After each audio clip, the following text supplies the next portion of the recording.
Présenter Adrien. Donc, Adrien, merci déjà d'être là, à nouveau de nous proposer une formation. C'est toujours un plaisir de t'avoir en présentiel, en webinaire, et de profiter de ta grande expérience et de toutes tes activités qui sont toujours très prisées de tous les professeurs. Donc, Adrien, tu es enseignant, comédien, formateur de formateurs, spécialiste de l'enseignement du français par le jeu et le théâtre. Tu as publié en 2010 chez Clé International l'ouvrage Activités théâtrales en classe de langue et tu animes des formations de formateurs et des missions d'expertise dans une cinquantaine de pays, voire plus. Tu as développé de nombreuses formations sur les thèmes de la pédagogie active, de l'innovation en classe de langue.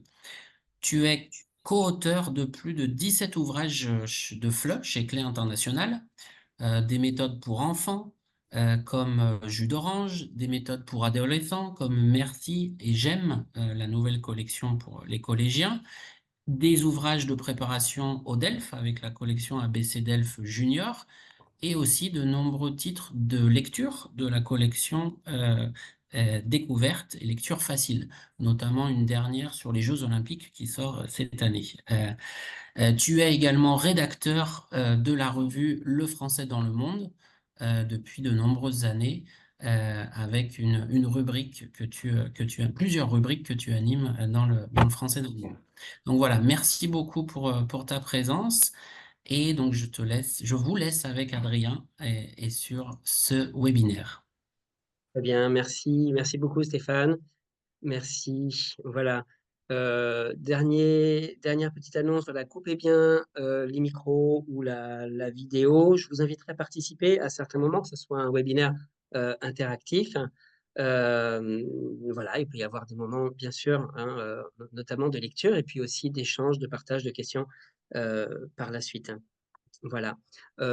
Juste Stéphane, te dire que je t'ai mis en co-animateur de manière à pouvoir accepter les personnes qui arrivent au fur et à mesure.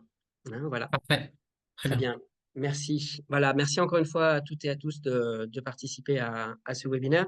Donc voilà, quand lire rime avec plaisir, prendre du plaisir à lire et puis le plaisir de partager des lectures dans le cadre de nos cours de français langue étrangère. Alors, voilà le contenu rapidement de la formation, du webinaire. Donc, dans un premier temps, on va parler rapidement de nos attentes, et parfois de nos frustrations, quand, disons, notre passion pour la lecture est bien présente, mais pas toujours, visible chez nos apprenants. Et puis, bah, concrètement, comment faire pour, mettre en place, des moments de lecture qui soit à la fois ludique, joyeuse et puis intéressante pour nos cours de FLE. Des pistes concrètes. Ensuite, on va voir en point 3 quelques jeux, comment jouer avec la lecture, comment s'amuser en quelque sorte avec des textes. On va le voir ensemble. Je vous propose quelques pistes encore une fois.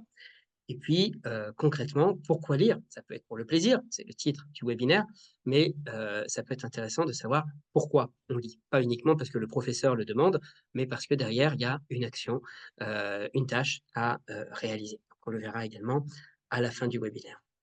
Voilà, on aura un moment de questions-réponses à la fin, donc n'hésitez pas à noter vos questions pour qu'on puisse échanger, partager sur les différentes ressources et activités proposées. Voilà, donc on commence par bah, notre plaisir, forcément, notre plaisir à nous, autant qu'adultes, autant qu'enseignants, parfois même autant que parents, le plaisir que l'on a de la lecture et que l'on souhaite transmettre à notre public, hein, à nos apprenants. Et donc de notre propre plaisir, voire de notre passion de la lecture vers nos apprenants, il y a parfois un saut. Parfois, eh bien, ça fonctionne très bien, parfois c'est plus difficile. Et c'est vrai que ça peut créer certaines frustrations. J'ai rencontré beaucoup d'enseignants donc dans différents pays, dans différents contextes, qui m'ont souvent dit qu'ils étaient devenus enseignants de français parce que, ils ont aimé la langue française à travers la littérature. On a très souvent une relation émotionnelle avec, le texte, avec la littérature et on aurait envie d'être cette personne qui transmet cette passion, qui transmet cette envie de lire, de découvrir le français travers des textes, pourquoi pas, littéraires.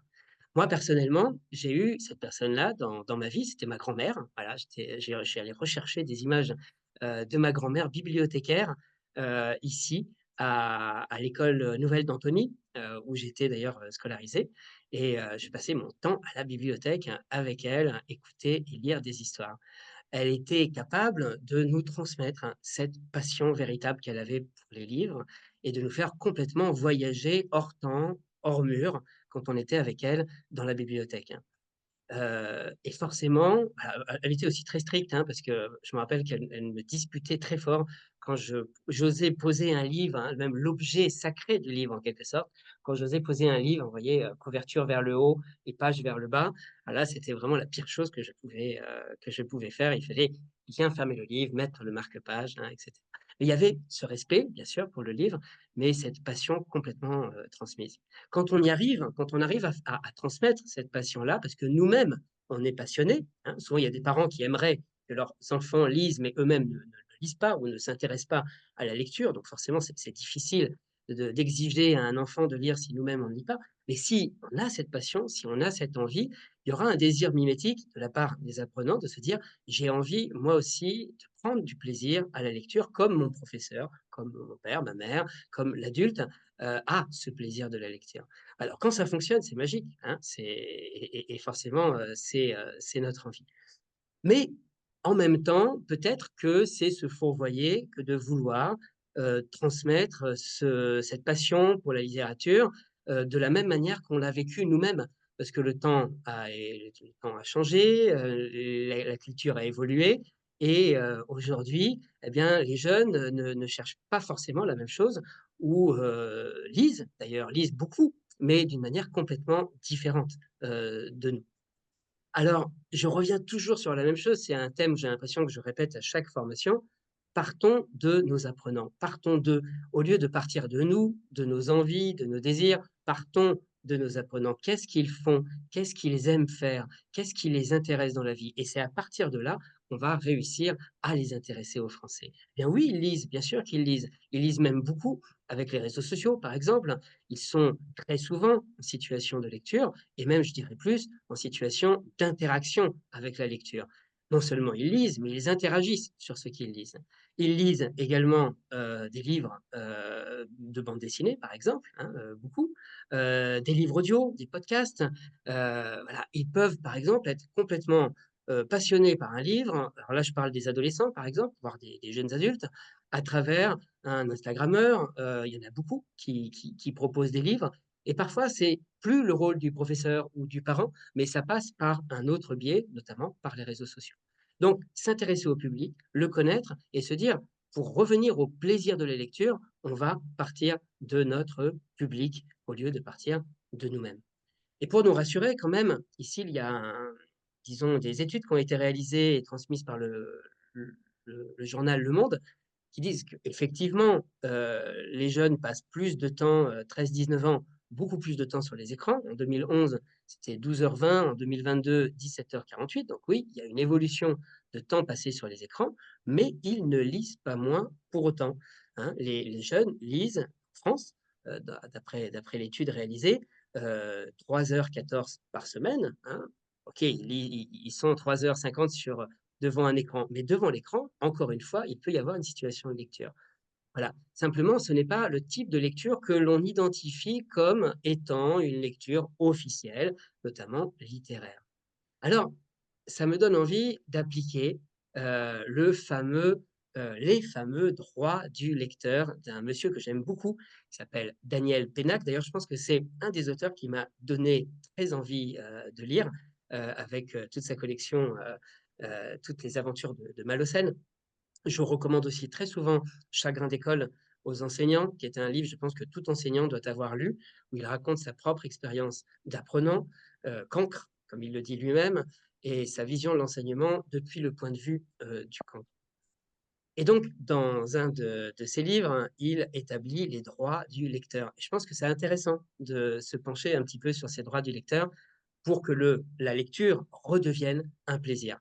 La première chose, premier droit, le droit de ne pas lire. Si la lecture est obligatoire, forcément, c'est une contrainte, c'est une corvée et il n'y a pas de lecture, il n'y a pas de plaisir, bien sûr, derrière. Le droit de sauter des pages, dit-il.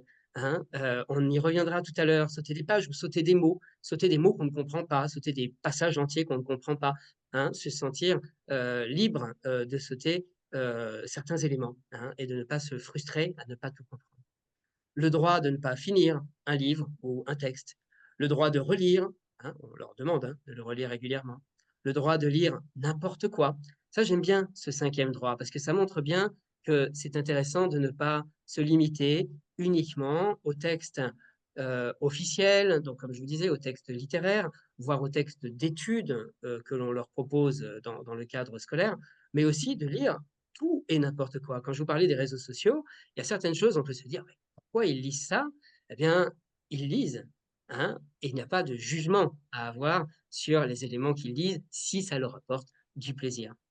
Le droit au bovarisme, parenthèse, ressentir des émotions, le droit de lire n'importe où, le droit de grappiller, hein, d'aller chercher ici et là différents éléments, et le droit de lire à voix haute ou même le droit de se taire, que ce soit la lecture silencieuse ou que ce soit lire sans forcément partager derrière ce que l'on a lu. Voilà, avec cette liberté-là, oui, on peut avoir du plaisir. Oui, on se rappelle des moments passés dans le lit, sous la couverture, à lire tout ce que l'on avait envie de lire et dans une totale liberté. Il y a peut-être certains éléments à garder en mémoire, même si bien sûr tout n'est pas transférable dans une salle de classe. Alors passons maintenant très concrètement. Il y a Voilà, passons maintenant très concrètement sur la lecture en classe de français langue étrangère, avec quand même une particularité, c'est qu'on se retrouve euh, avec un texte qui n'est pas en langue native, parce que jusqu'à présent on parlait de la lecture de manière générale, et maintenant on va faire un focus bien sûr sur notre public hein, en lecture français langue étrangère. Alors c'est vrai que habituellement, très souvent, pour avoir fait quelques observations de classe, et puis moi-même, autant qu'enseignant, on a l'habitude, très souvent, de faire lire un texte aux apprenants, et puis on leur propose de souligner les mots qu'ils ne comprennent pas, de manière à revenir plus tard sur ces mots-là et faire un travail de compréhension du texte. Mais finalement, peut-être qu'au lieu d'utiliser cette démarche, eh bien, on pourrait faire l'inverse, c'est-à-dire dire aux apprenants, lisez le texte et soulignez tous les mots que vous comprenez, exactement tous les mots que vous comprenez. À partir de là, ils vont souligner le, la, les, ils vont souligner plein de petits mots qu'ils connaissent, plein de mots faciles, plein de mots transparents, et à partir de tous les mots qu'ils auront soulignés, eh bien, ils pourront faire des hypothèses et avoir déjà une première compréhension globale du texte. Et puis ensuite, à partir de là, il y aura certains mots, ok, qu'ils n'auront pas compris. Ils pourront éventuellement les entourer, si cela est permis, bien sûr. Et à partir de là, eh bien, on va faire des hypothèses pour comprendre dans le détail le texte. Donc, je pense que ça change beaucoup. C'est une toute petite modification de dire soulignez tout ce que vous comprenez au lieu de dire soulignez tout ce que vous ne comprenez pas. Je pense que c'est quand même beaucoup plus positif pour l'apprenant. Et on sait qu'on prend du plaisir quand on arrive à quelque chose. Si on n'arrive pas personnellement à réaliser quelque chose, bon, si c'est difficile. Si on n'y arrive pas une deuxième fois, une troisième fois, une quatrième fois, on finit par se dire je n'aime pas. Je n'aime pas faire cette activité, je n'aime pas apprendre cette langue parce que je suis toujours confronté à des échecs ou à des difficultés trop grandes. Donc, mettre en valeur les réussites, forcément, ça va apporter le plaisir dans la lecture également, ou du moins dans la compréhension du texte. Dans la compréhension du texte, toujours, après on parlera de lecture à voix haute, de lecture à voix basse, dans la compréhension du texte, cesser également de vouloir tout comprendre. C'est vrai que c'est une frustration importante. Je me rappelle d'une jeune fille au père, quand mes enfants étaient tout petits, il y avait une jeune fille au père hébergée à la maison, italienne, et elle était dans le jardin et elle lisait Le Petit Prince. Alors elle lisait Le Petit Prince, mais à côté, elle avait le dictionnaire. Et je la vois encore en train de, sur chaque ligne, revenir sur le dictionnaire, ouvrir son dictionnaire à chaque phrase pour essayer de comprendre Le Petit Prince. Et moi, je lui disais, ah, essaye de profiter, c'est pas nécessaire de tout comprendre. Peut-être qu'il y a certains mots que tu ne comprendras pas, mais essaie de te laisser aller, de te laisser euh, finalement porter par le texte. C'est pour ça que j'ai mis cette image-là des oiseaux qui portent Le Petit Prince. Et donc, apprendre à faire des hypothèses, apprendre à se dire, il y a un mot que je ne comprends pas. Déjà, je peux essayer de le comprendre par la racine du mot, peut-être que par l'interlangue, ça se réfère à un mot que je connais dans une autre langue, peut-être par le préfixe, le suffixe, ça me donne quelques idées. Si j'ai des bases parfois de latin, de grec, ça peut aider également. Bon, bref, il y a différentes techniques pour essayer de faire des stratégies d'hypothèse. Et même si réellement ce mot ne me dit mais strictement rien, je n'ai aucune idée de quoi il s'agit, eh bien, je vais m'intéresser à tous les autres mots et je vais faire des hypothèses. Alors, j'aimerais vous proposer un petit exercice dans ce webinaire. J'aimerais bien que ce soit participatif. Donc, je vais ouvrir le chat et je vais vous inviter sur le chat à participer directement à travers un texte. Alors, un extrait c'est un extrait de presse, donc un document authentique. Et voilà, donc je vais lire une partie et je vous invite, quand il y a les petits points, eh bien, à faire des hypothèses sur le chat et à dire, à votre avis, quel serait le mot. Je vais vous donner le mot en vert ici, vous voyez, les 3 petits points en vert, parce que c'est le contexte général. Donc là, il y a une première lecture générale du texte qui me permet d'arriver à cette voilà, ce premier mot. Donc c'est mélomane, d'accord. Turquie, un chien mélomane, nouvelle star des réseaux sociaux. D'accord. Alors, je vous demande maintenant de mettre sur le chat un chien, on ne sait pas, vraisemblablement mélomane. Alors, un chien quoi? Allez-y, je vous laisse écrire sur le chat.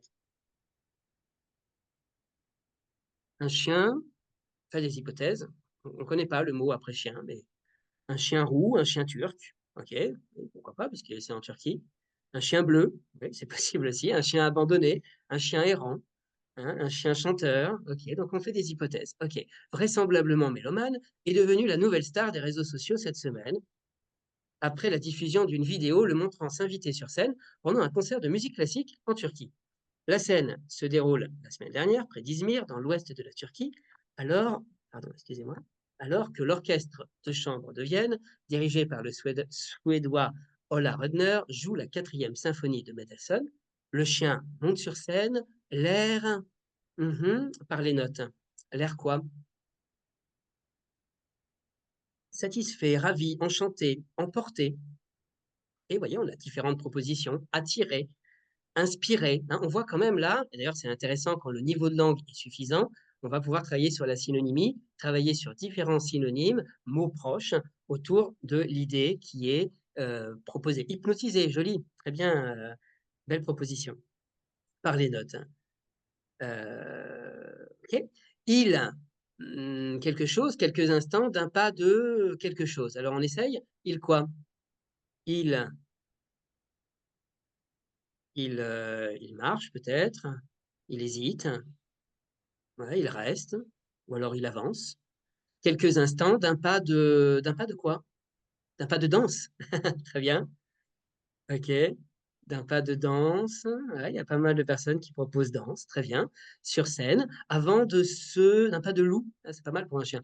Avant de se, avant de se quelque chose au pied d'un violoniste, avant de se coucher, très bien, au pied d'un violoniste, qui ne parvient pas à un sourire, qui ne parvient pas à arrêter, à retenir, ok, un sourire. À cette vue, des éclats de rire fusent du public, puis des applaudissements, je vous laisse finir, des applaudissements nourris, bondissent, joli, des applaudissements bondir, des applaudissements retentissent, commencent, éclatent. Mhm.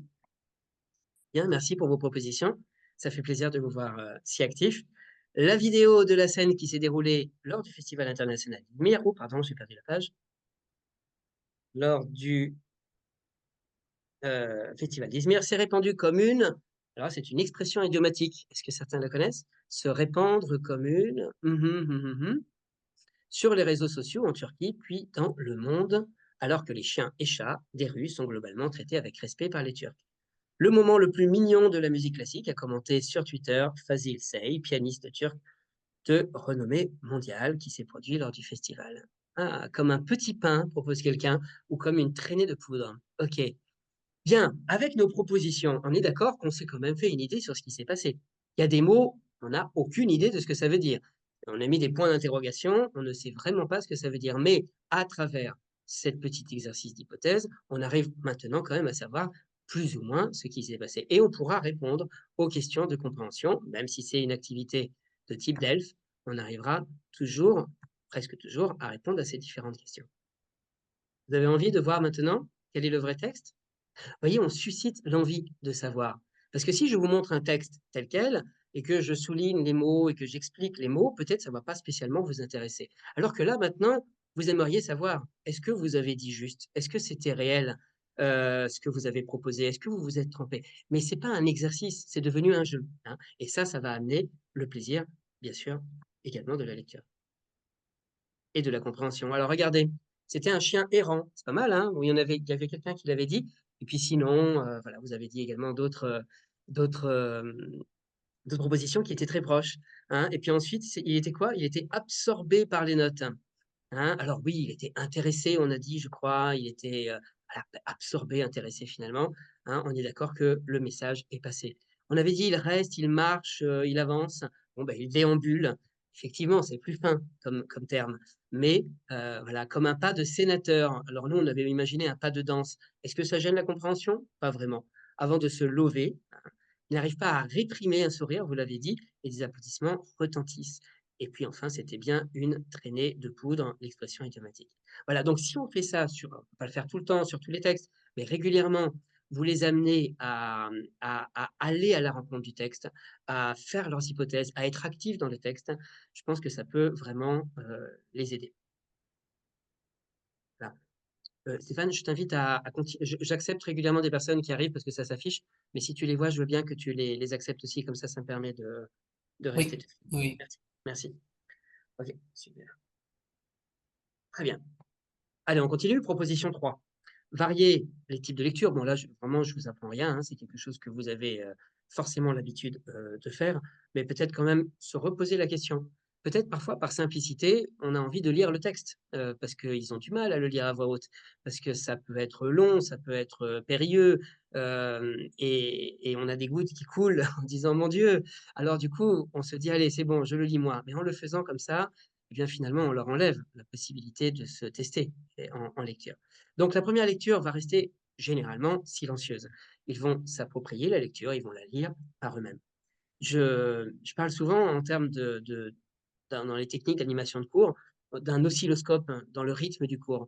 Il y a certains moments où le rythme est élevé, où la classe est active, où il se passe beaucoup de choses. Donc on est on est dans une montée en termes de rythme. Et à d'autres moments, il faut que ça descende. Ça ne peut pas être tout le temps dans un rythme haut, sinon on va être épuisés tous à la fin de ce cours. Donc il y a des moments où le rythme doit descendre également. Et la lecture silencieuse est un moment où on est plus on est avec nous-mêmes, on est dans la lecture et c'est important de faire retomber un petit peu la pression. Donc, cette lecture d'abord est silencieuse. Ensuite, on va proposer des exercices, mais des exercices variés à réaliser, pas toujours des QCM. C'est ce qu'on essaye de faire en tant qu'auteur, de vous proposer des typologies d'exercices variés, que ça ne soit pas toujours le même type de questions. Vous-même, quand vous faites vos exercices, essayez vraiment de varier au maximum pour ne pas toujours rester sur des questions de type QCM, A, B, C. Voilà, quelle est la réponse? À réaliser seul ou en binôme. C'est pas parce qu'on a lu seul qu'on ne peut pas réaliser en binôme. Moi, je trouve que c'est très intéressant après une lecture, vu qu'on a été dans un moment personnel de lecture silencieuse, eh bien, d'aller voir son partenaire et de répondre ensemble. Et là, ça va créer de l'interaction. Qu'est-ce que tu as compris? Tu crois que c'est ça la réponse? Non, moi j'ai compris ça. Regarde, ici il y a écrit ça. Donc, on est ici dans des interactions qui sont possibles entre apprenants avant de faire la mise en commun. Voilà. Et puis, ensuite, une lecture groupale. Alors, par les apprenants eux-mêmes, on va les faire lire. Évidemment, selon le niveau, on ne va pas leur faire lire un texte trop grand, on va faire lire des petits extraits, des petites phrases. Le professeur peut très bien lui-même répéter derrière l'apprenant pour servir finalement de modèle phonétique. C'est-à-dire que si l'élève va prononcer, il y aura certainement des erreurs, mais le professeur est là, non pas pour lui dire tu n'as pas bien lu, mais pour relire derrière et servir de modèle phonétique pour tous les autres apprenants et puis pour l'encourager, que ça avance. En variant régulièrement de lecteur pour alléger le travail de lecture, voilà, hein, ce qui est, bon, on s'en rappelle tous au collège, au lycée, hein, des moments à l'école primaire, des moments de longue lecture de textes, hein, qui étaient particulièrement lourdes, pour tout le monde. Alors que si on a un effet de zapping où on va aller lire avec plusieurs, personnes vont prendre la parole, forcément, ça va être, plus léger. Possibilité donc également de lecture du professeur après cela, voire même, parce qu'on est en plein en ce moment dans le boom de l'intelligence artificielle, on peut aussi se servir, de l'intelligence artificielle. Il y a plein d'outils pour lire, d'une manière de plus en plus naturelle. Alors peut-être vous serez critique par rapport à ça. Moi, personnellement, je trouve que c'est intéressant d'avoir différents modèles. C'est pas toujours le professeur, parce qu'on comprend le professeur, on connaît le professeur. Il a son accent, il a son intonation, il a sa façon de parler. Donc quand le professeur va lire le texte, tout le monde va comprendre parce qu'on est habitué à la voix du professeur.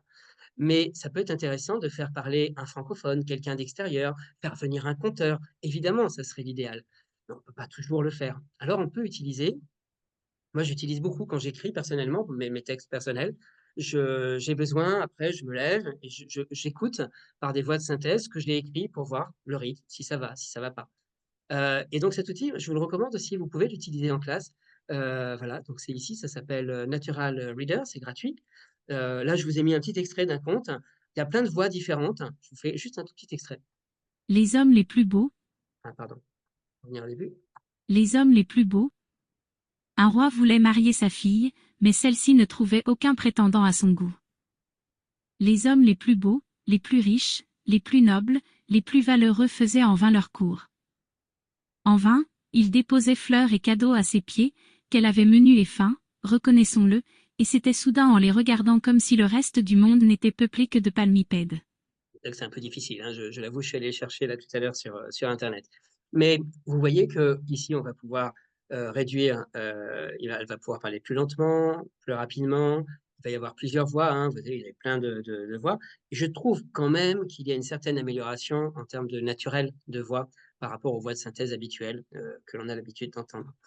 Voilà, donc je ne dis pas de remplacer la lecture à voix haute par la voix de synthèse, évidemment, mais de temps en temps, ça peut être intéressant également d'avoir euh, un, un, un accompagnant d'intelligence artificielle. Très bien, on avance. Hop, ici. Proposition 4, proposer des documents authentiques. On le dit, on le redit, hein, c'est un peu rabâché, mais c'est vrai que le fait de proposer des documents authentiques, forcément, va motiver les apprenants. Pourquoi? Parce que, eh bien, ils vont prendre du plaisir à lire quelque chose de réel, quelque chose de véritable. Je me rappelle d'une enseignante au Portugal, ça fait quelques années, lors d'une formation, qui m'avait dit, au pause café, parce que c'est toujours au pause café que les professeurs disent le plus de pépites. Elle m'avait dit, moi, ce que je fais, je distribue mes cartes postales. C'est vrai qu'aujourd'hui, on ne s'envoie pas trop de cartes postales. Ça n'empêche qu'elle avait gardé toutes ces cartes postales qu'on lui avait envoyées pendant plusieurs années. Elle avait son petit stock de cartes postales. Et elle distribuait les cartes postales sur les tables dans sa classe. Et là, elle me disait, les apprenants sont passionnés tout d'un coup, ont très envie de lire parce qu'ils sont intéressés. C'est ma vie personnelle. Du coup, ils ont très envie de savoir qui m'a écrit, qu'est-ce qu'on m'a écrit, etc. Évidemment, elle avait fait une sélection. Elle avait gardé les cartes postales, bien sûr, les moins intimes, les moins personnelles. Mais tout de même, il y avait quelque chose d'authentique, quelque chose de réel qui attirait l'attention des apprenants. D'abord de voir l'image, de faire des hypothèses. Qui a pu envoyer ça? De lire derrière, de décrire. Hein, vous voyez comment c'est écrit. Et puis, encore mieux, de repérer les fautes d'orthographe, de chasser les fautes d'orthographe des Français, parce que oui, les Français font plein de fautes d'orthographe. Et ça dédramatise aussi l'erreur pour les apprenants en langue étrangère. Donc, à partir de là, eh bien, ils vont repérer des erreurs, ils vont déchiffrer une lecture manuelle, hein, et à nouveau, ça devient un jeu que de lire, par exemple, une lettre ou une carte postale. Voilà, une petite proposition qui, si vous avez gardé quelques cartes postales de votre passé, peut être un plus. Où chasser les fake news? Alors là, on rentre dans GEM, donc la dernière méthode qu'on a publiée avec mes co-auteurs chez Clé International pour un public adolescent. Et donc là, à un moment donné, c'était une unité sur les fake news, sur les fausses informations. Donc, et dans les deux cas, j'ai voulu mettre des documents authentiques. hein, parce qu'il y a des fausses informations dans des documents qui ne sont pas publiés. Là, dans les 2 cas, il s'agit de documents authentiques et publiés.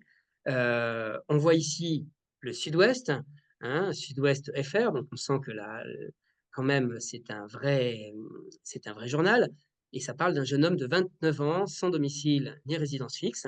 Dans la nuit de dimanche à lundi, il pénètre avec une échelle dans une maison actuellement en travaux, rue du professeur Barconnier, à Bordeaux. Il visite l'habitation, vole divers objets appartenant au propriétaire des lieux et décide, semble-t-il, de se reposer avant de poursuivre son chemin. Mais fatigué, le voleur s'endort sur place et il est découvert au petit matin, interpellé par une patrouille de brigade anticriminalité du commissariat central. Donc on se dit, est-ce que c'est vrai? Est-ce que c'est faux? C'est un peu gros quand même comme information, hein. On est ici sur des faits divers. Et puis ensuite, un autre texte de Le Gorafi, peut-être vous connaissez certains ce journal. Après avoir chuté en bourse, Netflix a décidé de réagir avec une nouvelle stratégie commerciale. Après avoir augmenté son abonnement global, on l'a vu passer, une nouvelle hausse des prix sera appliquée seulement à certains de ses clients, ceux qui regardent leur téléphone pendant les films, comme nous le confirme son président, Red Hastings, pardon pour l'accent. Grâce aux algorithmes, nous sommes désormais en mesure de repérer un spectateur attentif d'un client distrait. Le président continue de nous expliquer les raisons d'une telle mesure. C'est une décision qui était très attendue. De nombreux conjoints n'en peuvent plus de voir leur moitié regarder un film ou une série d'un œil à cause de leur addiction à leur smartphone. C'est vrai qu'il n'y a rien de pire. Donc là, entre les deux, un des 2 textes est une fake news. Il va falloir trouver laquelle, après faire une recherche sur les journaux. Donc, les apprenants lisent les textes, font une recherche sur Internet, se rendent compte que le Gorafi, c'est un faux journal, c'est l'inverse du Figaro, ça s'appelle Gorafi, et il y a plein d'articles assez drôles qui sont tous complètement faux. Voilà. Et ensuite, eh bien, on va se poser la question, pourquoi c'est faux, hein, pourquoi ça serait complètement impossible pour Netflix de proposer ce type d'augmentation, par exemple, en termes de droit d'utilisation des lecteurs. Voilà, par exemple. Donc, vous voyez qu'on n'est pas que dans la lecture, on est dans la lecture recherche, on est dans la lecture énigme, intrigue, hein, en quelque sorte. Parfois, le document n'est pas authentique, hein. Vous le savez bien, dans les méthodes, on essaye de faire un maximum de documents authentiques, mais parfois, pour faire ressortir certains éléments grammaticaux, lexicaux, que l'on souhaite faire ressortir dans le manuel, eh bien, on va réécrire autant qu'auteur certains textes. Dans ce cas de figure, il est écrit d'après, et là, par exemple, Geek Junior, qui est un magazine, mais cela ne veut pas dire que le contenu du texte est faux. Par exemple, Will Be est une véritable application. C'est une application qui permet aux jeunes, vous pouvez la télécharger si vous le souhaitez, elle est vraiment, ça a été une start-up de Toulouse qui a créé cet outil. Elle permet aux jeunes eh bien, de découvrir un métier à travers des stories. Donc, comme il a l'habitude de regarder les stories de ses amis, eh bien là, il va, à travers cette application, regarder des réels, des stories de personnes. Donc, il sélectionne au début plusieurs professions qui l'intéressent et pendant plusieurs mois, il va recevoir des stories de gens qui ont cette profession et qui vont donc partager eh bien, leur quotidien dans leur métier. Et ça leur permet de découvrir quel métier ils ont vraiment envie de faire. Voilà, hein, on est bien loin des petites fiches cartonnées au CDI pour découvrir les différents métiers. Donc ça, c'est quelque chose de réel. Moi, je mets un point d'honneur dans les manuels de dire si on parle d'une application, si on parle d'un site, si on parle de quelque chose, bien que ce soit quelque chose de réel où l'apprenant, si ça l'intéresse, peut ensuite aller à l'intérieur et découvrir davantage. Que la lecture ne s'arrête pas uniquement à la lecture et à la compréhension du texte. La lecture peut être très intéressante aussi quand elle sert de modèle. Par exemple, ce texte magnifique hein, de Pérec, je me souviens. Alors oui, on peut se dire c'est compliqué. Pérec, je me souviens, ils ne comprendraient pas tout. Avec leur âge, ils ne vont pas avoir beaucoup de références sur ce qui est raconté de l'époque de Pérec.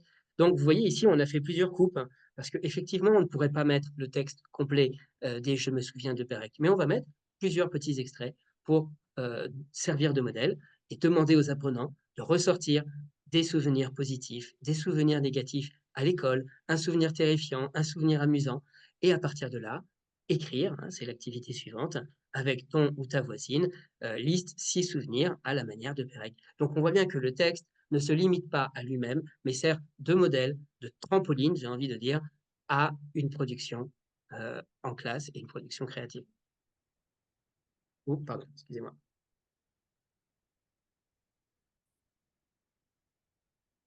Voilà.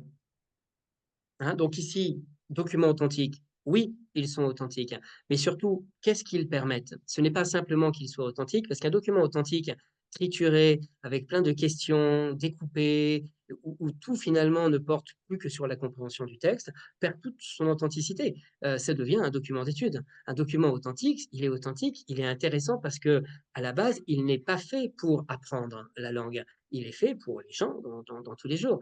Et c'est ça qu'il faut garder. Il faut garder cette authenticité dans le texte lui-même.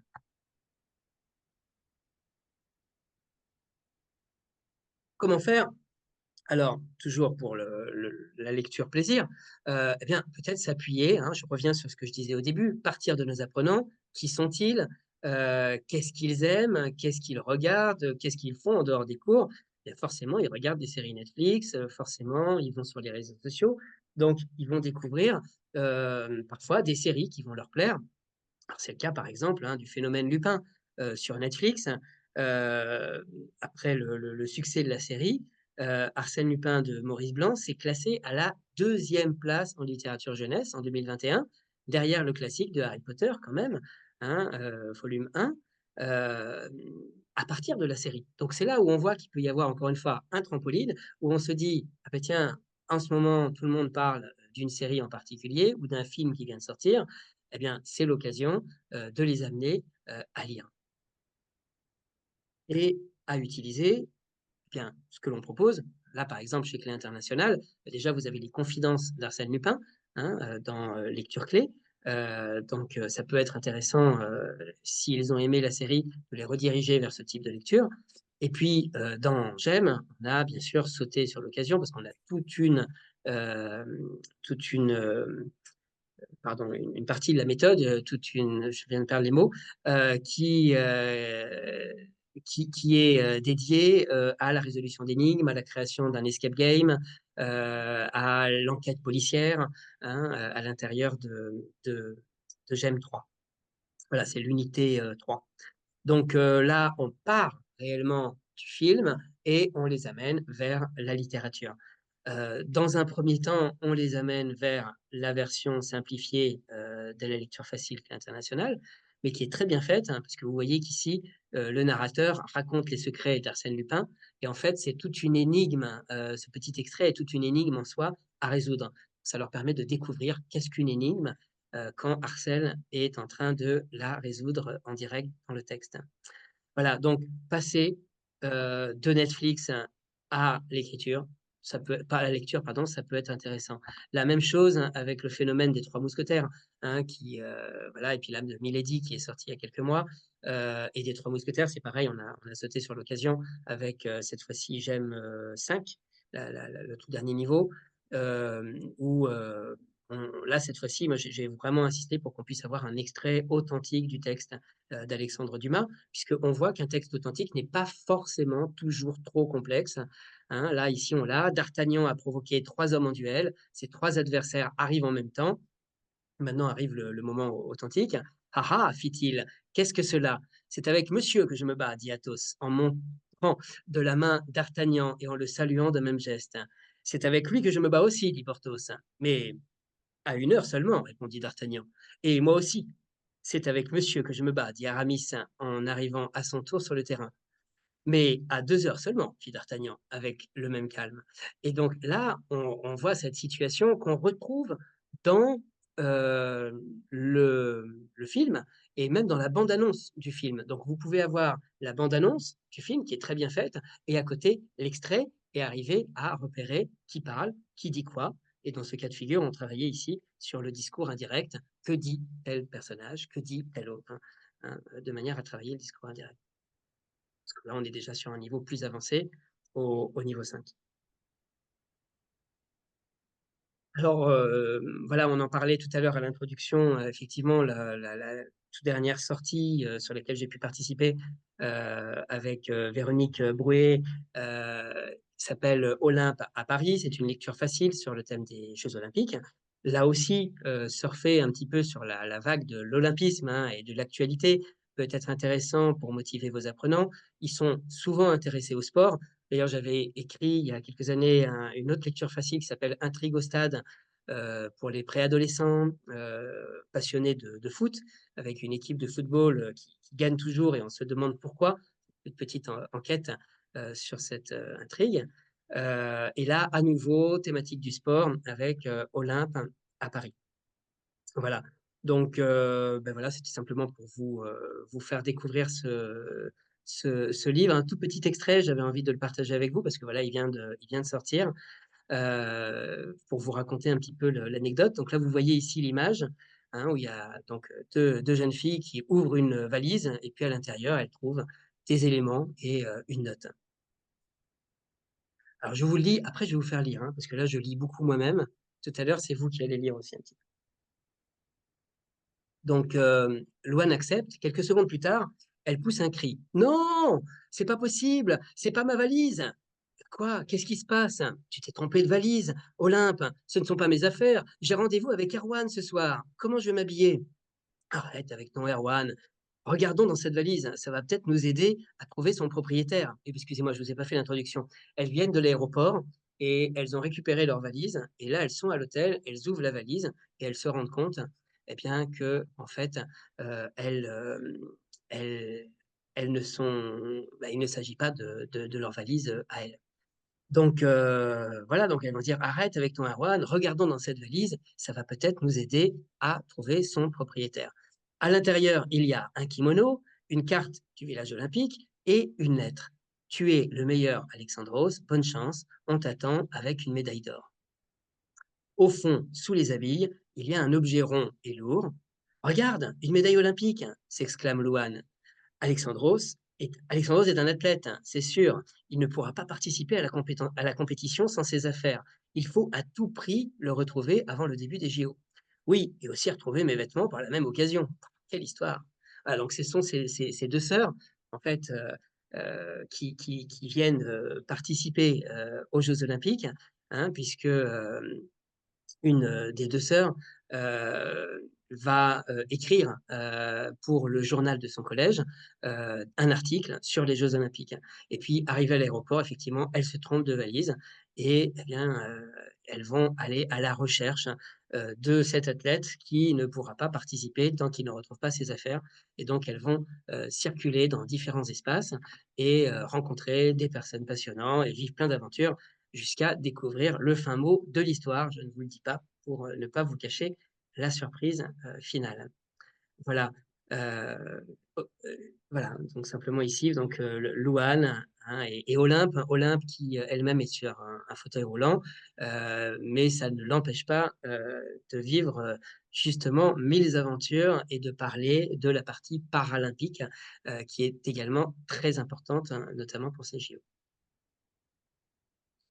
Voilà, je vous invite maintenant à quelques jeux de lecture, si vous avez envie, de manière à voir comment eh bien, on peut s'amuser quand on lit, pas simplement lire pour lire, mais lire pour jouer. Première chose, ça va être de créer un effet de surprise au moment de la découverte du texte. Est-ce que quelqu'un voudrait bien lire ce texte avec moi? Est-ce qu'il y aurait un volontaire? Parce que là, je suis tout seul. J'aimerais bien une volontaire pour lire ce texte. Est-ce que c'est possible? Alors, je regarde sur le chat. Est-ce que vous êtes encore là? Oui, apparemment vous êtes là. Quelqu'un veut bien activer son micro? C'est juste pour faire une lecture, hein, c'est facile. Non? Sinon, je le lis seul, hein, c'est pas grave. Mais... Non, il y a Raphaël qui s'est proposé, qui a levé la main, Nora aussi. Nora, très bien. Allez-y, alors allez-y Nora, vous pouvez faire le personnage féminin. Très bien. Ok. Ok, alors vous commencez, hein, donc c'est une situation de couple, deux personnes qui Salut, Ah, depuis le temps que j'attends ça. Tu veux que je te parte? Ah non, je n'ose même pas y penser. Tu m'aimes? Bien sûr, énormément. Tu m'as déjà trompé? Non, pourquoi demandes-tu ça? Tu veux m'embrasser? Chaque fois que j'en aurai l'occasion. Tu me battrais un jour? Folle, je ne suis pas comme ça. Je peux te faire confiance. Oui, Chérie, très bien, merci pour cette lecture, hein, très bien. Et à partir de là, donc, on va parler du couple, on va parler de thématiques qu'on peut retrouver ici, notamment tu me battras un jour, c'est quand même fort. Voilà, est-ce que tu m'as trompé? Donc là, on a des ouvertures pour parler de plusieurs choses, pour jouer la scène, on pourrait le refaire en mettant un peu plus d'intonation, etc. Mais le jeu ne s'arrête pas là, puisque c'est un jeu là de théâtre, mais ça ne s'arrête pas là, puisqu'on va pouvoir le relire dans l'autre sens. Ce sont des types de textes que l'on peut lire de haut en bas ou de bas en haut, et qui, vous allez voir, changent complètement le sens. Donc maintenant, vous allez commencer par en bas avec chérie, allez-y, et on va remonter. chérie, Oui, je peux te faire confiance. tu es folle, je ne suis pas comme ça. Tu me battras un jour. Chaque fois que j'en aurai l'occasion. Tu veux m'embrasser? Non, pourquoi demandes-tu ça? Tu m'as déjà trompé? Bien sûr, énormément. Tu m'aimes? Non, je n'ose même pas y penser. Tu veux que je parte? Ah, depuis le temps que j'attends ça. Salut! Très bien. Donc, vous voyez, voilà, merci, merci pour la participation. Vous voyez donc que la lecture change complètement, le sens change complètement, c'est bien le cas de le dire. Et voilà, donc il y a plusieurs types de textes comme ça. On peut même faire un atelier d'écriture pour apprendre à écrire ce type de texte. En fait, c'est assez facile à rédiger et il y a une petite technique à avoir. Vous cherchez sur Internet, texte à lire dans les deux sens, de haut en bas, de bas en haut. Et vous arrivez comme ça, il y en a plusieurs que vous pouvez travailler. Ce qui est intéressant, je trouve, c'est l'effet de surprise. On a pensé lire quelque chose et finalement, il se trouve que c'est tout l'inverse dans le sens contraire. Donc, il y a jeu. Voilà. Un autre texte, allez, avec quelqu'un d'autre qui veut bien, peu importe, monsieur, madame, peu importe, qui veut bien lire. À nouveau, on a un autre partenaire de lecture. Barbara. Allez-y, Barbara. Alors, si vous voulez, je fais le A, vous faites le B. Oui, Ça, bien c'est sûr. un texte qui s'appelle Finissez vos phrases, qui fait partie de la comédie du langage. Il y a quelques années, j'avais monté ma compagnie qui s'appelle Théâtre sans frontières et on était à Chypre et on avait fait avec l'association franco-chypriote turque et aussi des personnes de l'association grecque. On avait travaillé ensemble sur ce texte, la comédie du langage. Et voilà, j'adore ce texte parce que ça joue énormément avec la langue. Et vous voyez ici que bien le jeu, c'est de ne pas finir les phrases. Donc voilà, des personnes qui ne terminent jamais leurs phrases. C'est parti. Oh, cher ami, quelle chance de vous! Très heureuse, moi aussi. Très heureuse de... Vraiment, oui. Ah, comment allez-vous depuis que... Depuis que... Eh bien, j'ai continué, vous savez, j'ai continué à... Ah, comme c'est... Enfin, oui, vraiment, je trouve que c'est... Oh, n'exagérons rien, c'est seulement, c'est uniquement, je veux dire, ce n'est pas tellement, tellement... Ah, tellement, tellement... Vous croyez? Du moins, enfin, Oui, je comprends. Vous êtes trop... Vous avez trop de... mais non, plutôt pas assez. Taisez-vous, vous n'allez pas nous... Non, non, non, je n'irai pas jusque-là. Très bien, voilà, donc un texte délicieux, je trouve, à lire, à jouer, parce qu'il y a plein de non-dits, il y a plein de silences, il y a vraiment une interaction derrière. Donc ici, première chose, ça va être d'imaginer les phrases. Qu'est-ce voilà, en fait, finalement, c'est un texte à trous. On va pouvoir demander aux apprenants, si vous deviez terminer les phrases, comment vous les termineriez? Et puis ensuite, rejouer la scène avec les différentes versions proposées par les différents apprenants, typiquement. Voilà, ça c'est la comédie du langage de Jean Tardieu. Voilà, donc deux types de textes. Alors je vous ai mis du théâtre parce que c'est vrai que c'est ma passion première, mais on peut très bien jouer avec des textes qui ne sont pas forcément du théâtre.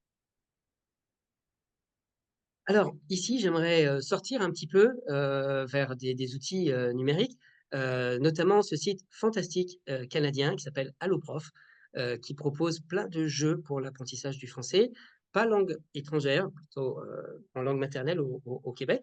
mais totalement transférable vers du FLE. Alors, pardon, en fait, je l'avais déjà activé tout à l'heure, excusez-moi, ça ira plus vite. Et ici, il s'agit donc d'un jeu pour les enfants, pour lire.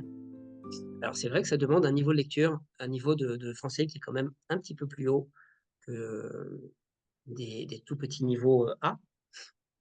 Mais vous allez voir, c'est quand même l'idée, je trouve, est très intéressante. Alors, on rentre dans une bibliothèque.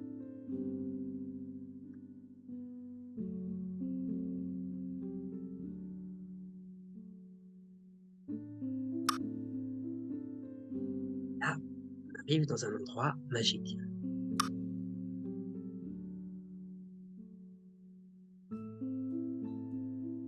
On a trouvé un mystérieux grimoire. Et là, on a un œuf qui dit « Lis-moi des livres hein, pour me faire grandir ». On va bien s'amuser. Pour évoluer, j'ai besoin d'énergie, de propreté et de plaisir. C'est bien, c'est équilibré. Fais glisser des beignes, du savon et des ballons sur moi. Pour obtenir des beignets, sans doute pas. Pour obtenir d'autres objets, tu dois me lire des livres et répondre à des questions de lecture. Donc c'est ça le principe. Après, on va aller lire différents textes, on va répondre à des questions. Et en répondant correctement, on va gagner des pièces d'or qui vont nous permettre d'acheter différents éléments pour le faire grandir, le faire éclore. Et ça va être un très joli monstre par la suite que l'on adopte. Je choisis un livre dans la bibliothèque, c'est parti. Alors, vous voyez, si on leur donne à manger, il se nettoie. Et ici, il joue. Alors, vous voyez, j'ai perdu chaque fois. Là, je vais le faire rejouer encore une fois. Non, c'est que 2 ballons. Bon, ben, il va falloir que j'aille lire alors. Obligé. Hop. Donc ici, je vais aller lire et je vois ici qu'il y a différents types de livres que les apprenants vont pouvoir lire. D'accord. Voilà, alors je ne sais plus trop lequel je voulais vous montrer. Chercher sur peut-être. Alors, niveau difficulté en français langue native. Pour nous, ça sera forcément un petit peu plus complexe, mais tout de même, en les aidant, il y a des choses possibles. Donc voilà, vous voyez ici, dans une petite forêt, par une belle journée d'été, Céline la lapine se repose. Les doux rayons de soleil réchauffent son pelage. Lorsqu'elle se réveille de sa sieste, Céline la lapine a envie d'aller au parc. Elle aimerait bien y aller avec ses amis. Céline se dirige donc chez son ami pour l'inviter à venir jouer avec elle au parc. Elle arrive chez Bernard le renard et elle lui demande s'il aimerait venir au parc. Bernard le renard ne peut malheureusement pas accompagner Céline tout de suite. Il doit ranger tous ses jouets. Par contre, s'il avait un peu d'aide, cette tâche serait très vite terminée. Céline la lapine décide de ne pas aider Bernard puisqu'elle ne veut pas retarder son après-midi au parc. Elle prend donc la direction du parc sans son ami. Donc là, on a une question de compréhension. Qu'est-ce qu'il doit faire? Alors admettons, il doit ranger ses jouets. Je réponds. Et ça fait gagner un savon en plus et un beignet en plus.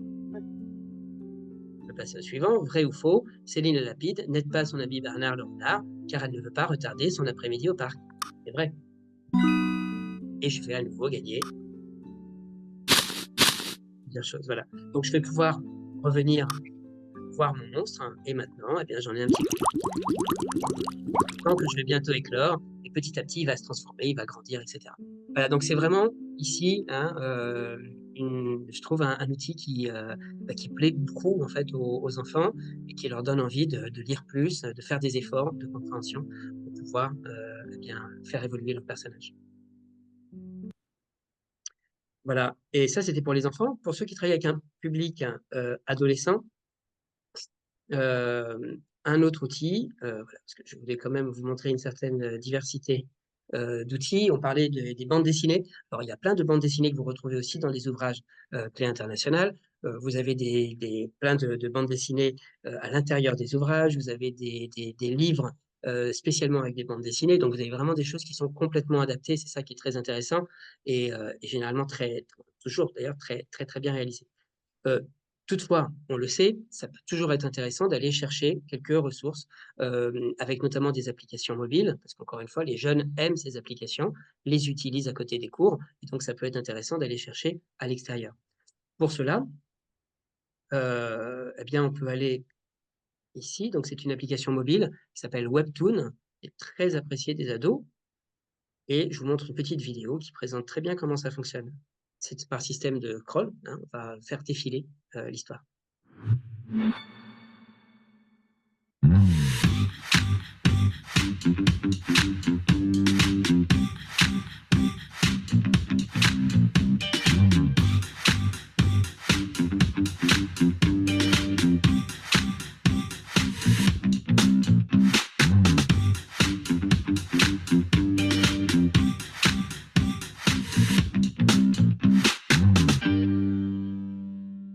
Voilà, donc vous voyez ici eh bien, que l'outil permet donc de lire plein de BD différentes, de plein de styles différents, et en faisant défiler, c'est surtout l'image en fait qui apparaît, mais il y a des bulles avec du texte qui nous permet quand même de suivre.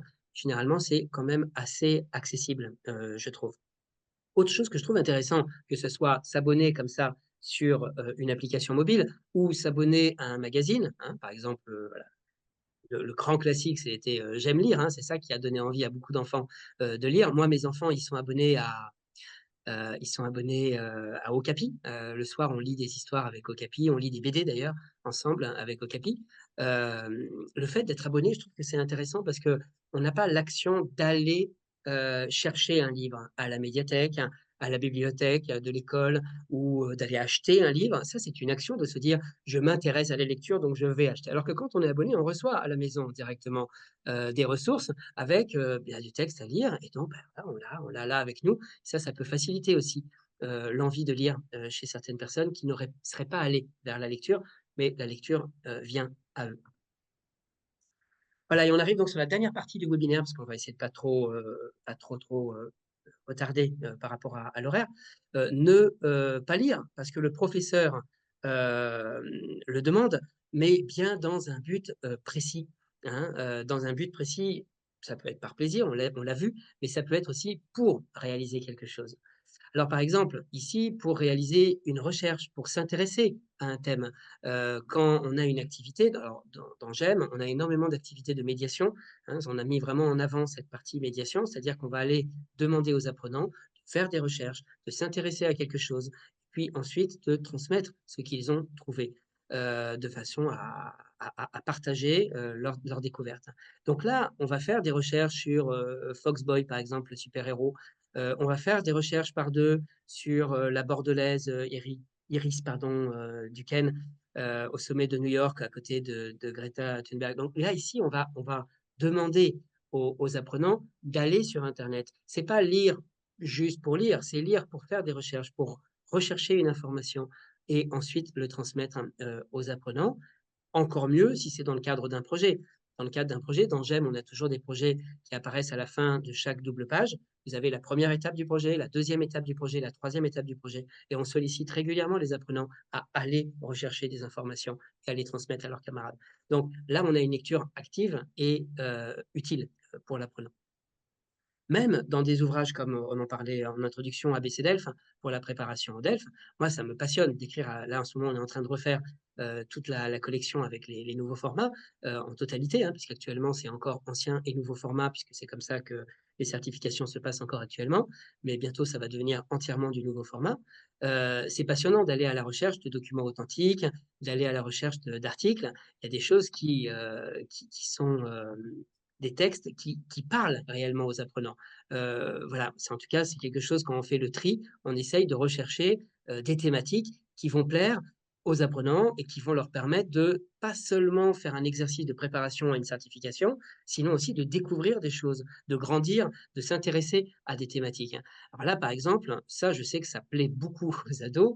Hein, comme les ados, les parents font aussi leur crise et d'expliquer aux adolescents la crise de leurs parents, pourquoi ils se renferment toujours dans le non, dans le parent difficile, c'est d'abord voilà, hein, un parent qui se construit dans l'opposition, rien ne lui plaît autant que d'interdire par principe, il refuse tout, aucun compromis n'est possible, il punit de façon arbitraire, veut toujours critiquer systématiquement, etc. Là, ici, l'apprenant peut se retrouver, peut dire, effectivement, mes parents, peut-être qu'en fait, ils sont en train de vivre leur crise, donc il y a la crise de la quarantaine, de la mitaine, hein, comme on dit. Ça peut l'intéresser directement, il peut ensuite aller faire des recherches. Donc chercher des thématiques qui leur parlent, hein, directement. Ça, je pense que c'est quelque chose qui est vraiment important. Et puis je vais finir avec, une dernière proposition, celle de faire un projet, de correspondance, correspondre avec, une autre classe. On va être obligé d'écrire, mais aussi de lire ce qui a été, transmis et là, on a aussi un réel plaisir d'aller à la découverte, des textes qui nous ont été envoyés. Textes qui ont été envoyés par des jeunes du même âge. Là, on retrouve un projet de correspondance avec Jus d'orange, par exemple, une méthode pour enfants. Heu, alors j'ai eu plein de retours de super projets de correspondance qui ont été réalisés par des enseignants à travers ce projet. Dans GEM, on a également parlé du projet de correspondance avec les seniors, dans le côté intergénérationnel. Il y a un site qui est fabuleux, qui s'appelle Une lettre, un sourire et qui permet d'écrire des lettres à des personnes en maison de retraite qui sont complètement isolées et les personnes vont vous répondre. Ce qui est magnifique, c'est d'avoir cet échange-là, entre une classe et une personne isolée. Voilà, donc là encore une fois, il y a un vrai plaisir parce qu'on est dans l'attente de la réponse. Et quand on lit le texte, on est complètement à l'intérieur. Et j'aimerais, dernière petite anecdote, hein, parler du Club Juliette, aussi une initiative qui a été faite par une enseignante à Vérone, qui avait proposé, vous savez que Vérone, c'est la ville de Roméo et Juliette, et donc elle avait créé le Club Juliette, et avec ses élèves, c'était toutes des filles, elle répondait aux questions sur l'amour des adolescents. Donc plein d'adolescents envoyaient des questions. J'ai un problème avec mon petit ami, un tel m'a quitté, qu'est-ce que je peux faire? Et donc, eh bien, ces élèves répondaient directement en signant Juliette. Voilà, donc elle recevait des textes authentiques en français. Elle les lisait, elle s'y intéressait et elles y répondaient. Là, qu'est-ce qu'on peut dire de plus? C'est vraiment une lecture complète et intense. Voilà, et je finis, je vois que je suis vraiment en train de dépasser, excusez-moi. Je finis une dernière fois avec 2 rubriques que j'anime dans la revue Le Français dans le monde. Je vous invite vraiment à vous inscrire et à participer aussi à la revue. C'est une revue très participative. Là, ici, il s'agit donc de 2 rubriques. Il y en a une, c'est un sketch de théâtre, chaque numéro. Donc voilà, que j'ai le plaisir d'animer et d'écrire.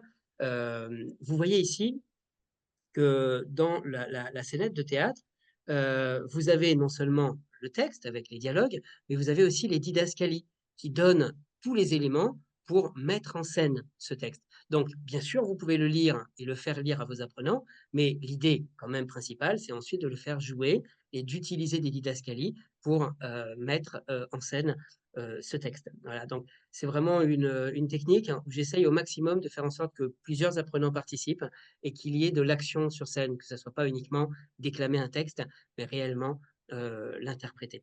Donc je vous laisserai le découvrir. Là, ici, c'est un texte avec des souvenirs de personnes qui se souviennent leur première rencontre. Et là, en fait, ils n'ont pas du tout le même souvenir, donc tout change. Et sur scène, tout change. Hein. Tu étais en train de fumer une cigarette, mais non, pas du tout. Donc elle l'écrase. Tu étais blonde, alors elle met une perruque blonde, mais non, j'étais pas blonde à cette époque-là. Elle enlève la perruque. Donc il y a plein de jeux comme ça où on travaille sur cet aspect. Et puis les incroyables histoires de la grammaire. Donc voilà, il y a eu déjà 52 sketchs de théâtre, 52 incroyables histoires publiées, donc sur 52 règles de grammaire, parfois de phonétique, avec ici, donc pareil, vous y avez accès directement si vous tapez l'incroyable histoire de l'imparfait. Vous allez pouvoir trouver sur le site du Français dans le monde l'histoire complète de l'imparfait, qui, le pauvre, voilà, se trouve particulièrement imparfait, très différent de son grand-père qui était lui-même le plus que parfait. Donc voilà, ici, vous avez toute une histoire qui raconte la règle grammaticale à travers un conte, à travers une histoire, hein, et qui donne donc quelques éléments pour comprendre et surtout mémoriser, c'est pour ça que ça s'appelle mémo, la règle grammaticale à partir, euh, à partir de l'histoire. Et voilà, on termine ici. Je vous remercie beaucoup pour votre attention. Si vous avez, ici déjà vous avez mes contacts, hein, si vous voulez pour qu'on reste en contact sur différentes actions, que ce soit de formation, mais également si vous avez des questions, des projets à partager, des choses que vous avez envie de partager, n'hésitez vraiment pas à me l'envoyer, ça fait toujours très plaisir. Voilà, donc vous me retrouvez ici sur le site personnel, fleu-adrienpaillet.com et également sur ma structure de formation qui s'appelle festifleu.com et sur les réseaux sociaux, bien sûr, également.